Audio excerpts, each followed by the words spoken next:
We usually think of Egyptian history as a world of quiet, dusty tombs. But let's start somewhere much louder. Imagine the honking horns and clattering wheels of Cairo in the 1920s.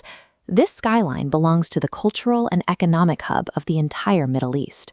It is a dense, modern city, and it is growing fast. That rapid growth has triggered a massive boom. Foreign wealth and adventurers are pouring into these streets, looking for a piece of the ancient past. In the middle of all this international excitement is Hassan. He's a local worker, living in this modern boomtown and finishing his morning tea before his shift starts. History books usually focus on the famous professors who led the expeditions. In reality, it was men like Hassan who did the heavy lifting to pull ancient secrets out of the sand. Hassan leaves the city center on a crowded open-air tram. He sits alongside businessmen and shopkeepers as the car rattles toward the edge of town. Suddenly, the environment changes. The paved roads and electric street lamps vanish, replaced by the deep, open sands of the Giza Plateau. Hassan's morning routine is likely very similar to your own, yet his destination is a construction site that has been standing for 4,500 years. To understand how the pyramids were actually built, the most direct path is simply to follow Hassan to work. The dig site in 1920 is a hive of activity. The Sphinx and the pyramids are still partially buried, and hundreds of local laborers are working to clear away centuries of desert sand. Hassan spends his day down in these deep trenches. He uses hand tools to dig away the earth and free massive limestone blocks that have been hidden for millennia. A single one of these blocks weighs about 2.5 tons, similar to a large pickup truck. If you multiply that by 2.3 million, you start to see the true scale of the Great Pyramid. These stones were arranged with precise engineering to create tombs for pharaohs, aligned perfectly with the movement of the stars. There is a sharp contrast on the plateau.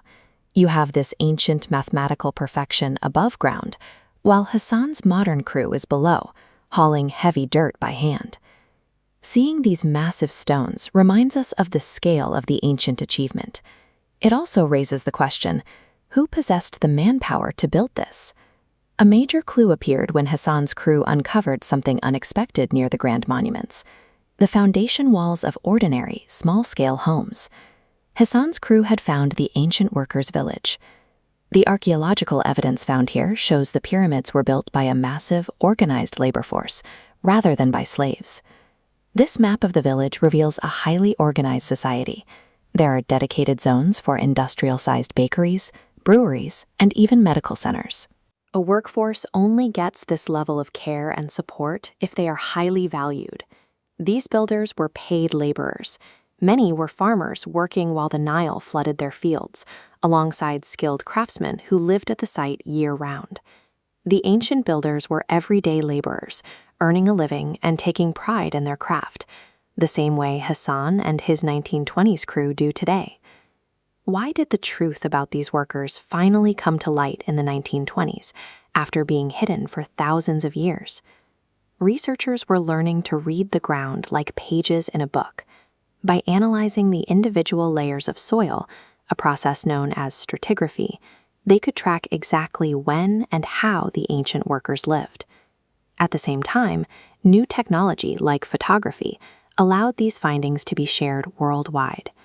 Every ancient bone or piece of pottery could be documented instantly.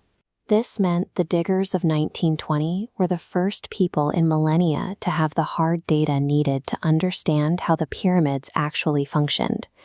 It was the collision of ancient monuments and modern scientific rigor that finally gave the ancient workers their voices back.